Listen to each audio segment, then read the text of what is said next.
last night we went and explored a bit, got a couple drinks, and then we found this really cool Japanese restaurant. And I went in there, and at first you could kind of feel like they didn't want us there because I think Katie said it could have been they were embarrassed they didn't know English well, or it could have been the fact that we were foreigners and they didn't want to feed foreigners. I'm not sure. But all the customers were like so nice and like telling us to come in. So we all sat down and got some food, and like it seemed a bit hostile at first. I don't know why, but eventually they warmed up to us because we were being very nice and like socializing with all the Japanese people. So I'm not sure if it was just like a wall that had to be broken down, but eventually they were really nice. And then at the end of the night they're like, okay, we'll see you tomorrow. So I guess we're gonna go back there again because the food was amazing. It's like deep fried cheese and like roast beef, deep fried chicken, deep fried everything. It's so good. And then the sake is my favorite part. Sake is the drinks they have here, and it's their version of a wine, but it's very strong. It's like 20% or 25%, and it's actually rice wine, so it's made of rice, and it can be drank hot or cold. And last night we were drinking it hot with our meal, and it's strong, but it's not so strong that you can't drink it on its own. And yeah, it makes for a good night. Oh, there. And here is the outside of our hotel. It's like a really nice part of Kyoto. It's quite quiet actually, but very beautiful, super spacious, and like all of Japan so far, extremely clean.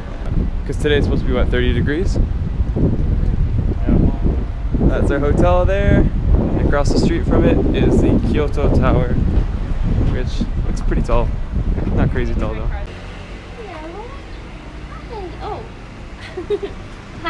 These are some big cats. These are the biggest cats I've ever seen. Wow. Oh, see you guys later. Making it the longest wooden building in Japan. Okay, wait, I need to stop and search a Snapchat. I'm gonna send it to Dad. You have Dad's Snapchat? Free lessons for all you viewers. Hooray! Okay, ready to go. However, it's not the building itself that impresses, but what it contains. Oh wow. 1001 lives. We just arrived at one of the tourist sites here, and like a huge amount of buses just dropped off, like dozens and dozens of tourists. So we don't even know if we want to go in anymore. Not to mention, we don't really care that much about what's in there. Laura and I at least. And we're gonna skip the site. And just across the street is the Kyoto National Museum. Fascinating. We sincerely hope that you enjoy viewing the masterpieces of fine art on exhibition. I'm sold. Only in Japan can you actually select whether you're a university student or just a regular fare, because university students are half price, but there's no one verifying it. But Japanese people just have such a huge trust system because they actually have like respect. But I'm actually a university student, kind of, so. I am too, because I haven't actually graduated. This is how I would have pictured like Hiroshima, like just a ghost town. So we ripped through the museum. We saw everything in like 15 minutes, which was a little too long for me. Watch. Ooh. Oh my gosh. There's so much room in here. Come on, guys. There's a earthquake like size meter. No, Laura, jump. Ballet studio. And point the toe. Oh my gosh, I was taking the camera. Ready to go. So we just finished the museum in lightning quick time. What I learned from our time there is that you cannot take pictures in the museum. That's all I learned. And there's the size and the size. Yeah, they have like an earthquake machine that tells you how much the land is moving while you're in there, which is kind of cool. Laura and I had a change of plans. We have abandoned Mark and Katie. Mark and Katie are going on like a shrine tour. And so we were like, no way, Jose. And so instead we went to a gas station. We went and got some chicken nuggets, some iced coffee. Today's vlog is brought to you by Silky Boss. Silky Boss, the only way. Anyways, not Nescafe, not today. Not today for Nescafe. And we're gonna go back to the hotel. Laura needs help filming, so we'll film some of her videos and just relax. I'm kind of done with the sightseeing. I think I've said this a few times now, but I do not feel like seeing temples. We've just seen so many, and like, it's just, for us, it's just not special anymore. We're gonna go enjoy our nice hotel room and air conditioning. We are back in the refuge of our hotel room. listening to music, doing a tiny bit of editing, and helping this one film, which is why she's all done up. The first time I've seen her done up in like forever. First time I've ever looked pretty. Yeah.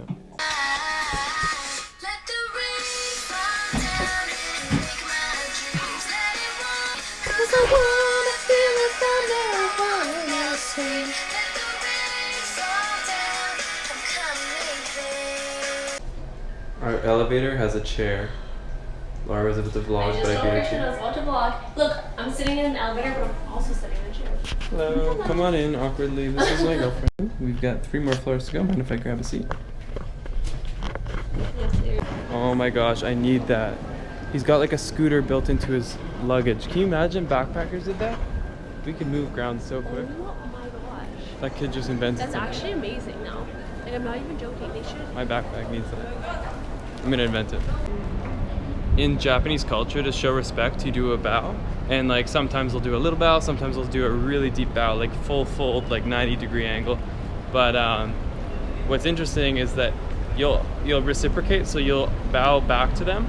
But if they see you as a figure of respect, so if they respect you more than I guess necessarily you respect them, they'll continue to bow. And so you'll often see in Japan, one person will bow, and then the other person will bow, and then the other person will bow back until finally someone stops. So let's say you were with your boss, you would make sure you were the last to bow because you respect him and he's a figure of authority.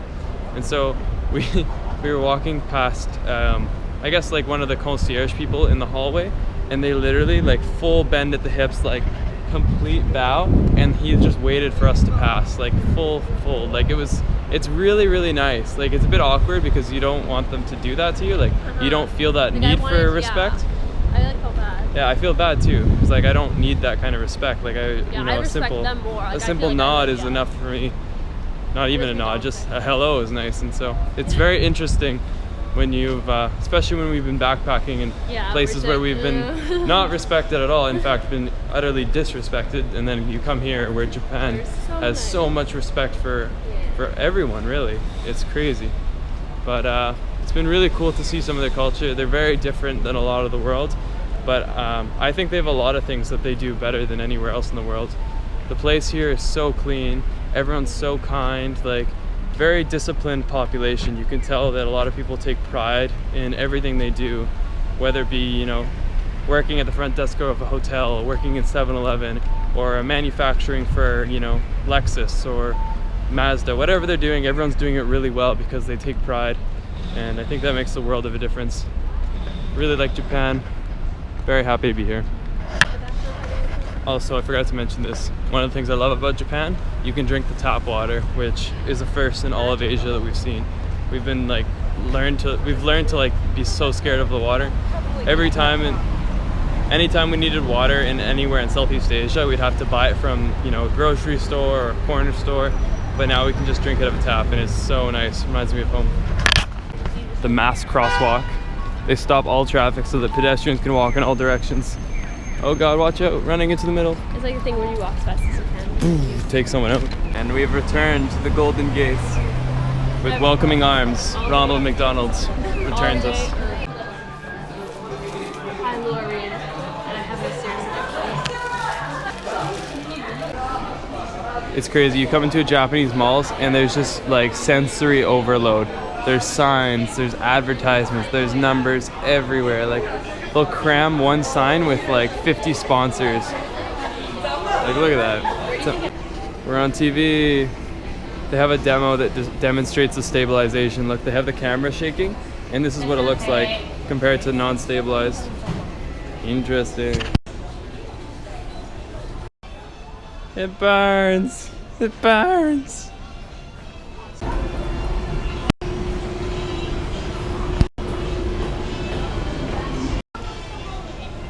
Finally, success. What we came for. The massage chairs. Find the most expensive one. The controls are in my hands. It's overwhelming. I really don't know what to press. Start with the power button, I assume. And 4. Oh, uh-oh, we're reclining. We're moving back. Laura, help. Oh wow, it's working its magic.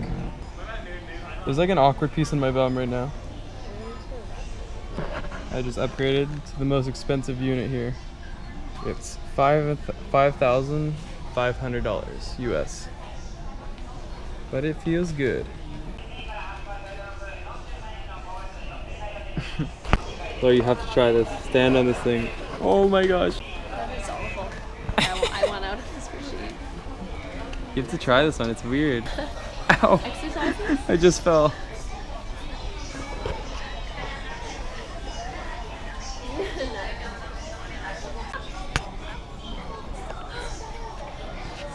Oh, does it do electronic pulses? Yeah. It's making you move your arms? Oh my god. That's really weird. Whoa. Christian, that's not, actually not funny. Like, seriously. Like, that's not funny. I'm sorry. Oh, I saw you flex. It actually hurts, to be honest with you.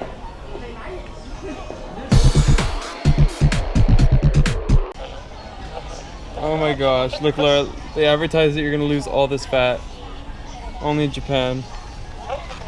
So they have these little things that you can strap to your belly, and they like basically just send electrical pulses, and it's supposed to work out your stomach, I guess in this case. You can actually see Laura's trying it out, and you'll see her flex every now and then because it sends a pulse, electric pulse through your skin, and it makes your muscles tense. Like, look at this video. That looks so unhealthy. Well, an hour later, it's time to leave. Great time here at the Japanese electronics store, but I think we were getting some dirty looks. Oh my gosh, Laura, look. It's a hairbrush that vibrates. Why would you want that? I want to help brush your hair. Oh my gosh. Also, one thing you notice with all the electronics and pretty much anything in the malls here, there's so much more selection. Like at home, there's like maybe 2, 3, 4 companies to pick from at most. But here, there's selection on everything. Like hairbrushes will be like 30 different kinds. Massage chairs, 30 different kinds. Like, it's crazy. There's way more selection, way more variety of products. I mean, not necessarily always a good thing. Some of these products seem pretty useless, but more selection. Cristiano Ronaldo apparently has branded this thing that looks like a penis, and basically you just roll it all over yourself. Ow! Oh, sorry. Gosh. It pinches. Look, okay, that hurts. It pinches. Oh, it look. does pinch. I'm so weak. But why? It says it's hot too. It's got a heated tip, and it says it's for active beauty, for beauty. So can you do it to my back? I think maybe the idea is that like it helps get blood in the skin. Yeah. I have no idea what the idea is, but I'm making you beautiful, babe.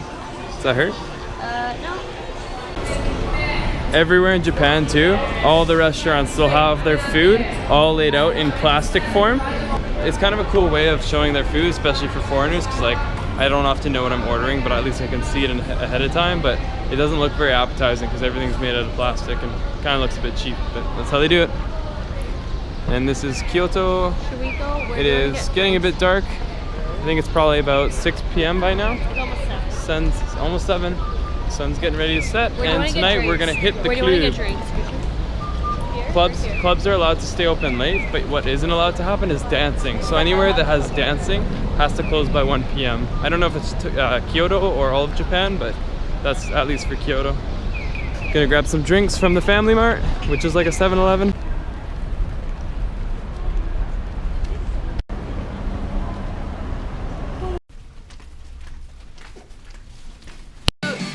Mike already looks like he's passed out. He's like, Tino doesn't pass out. He's constantly cribbing.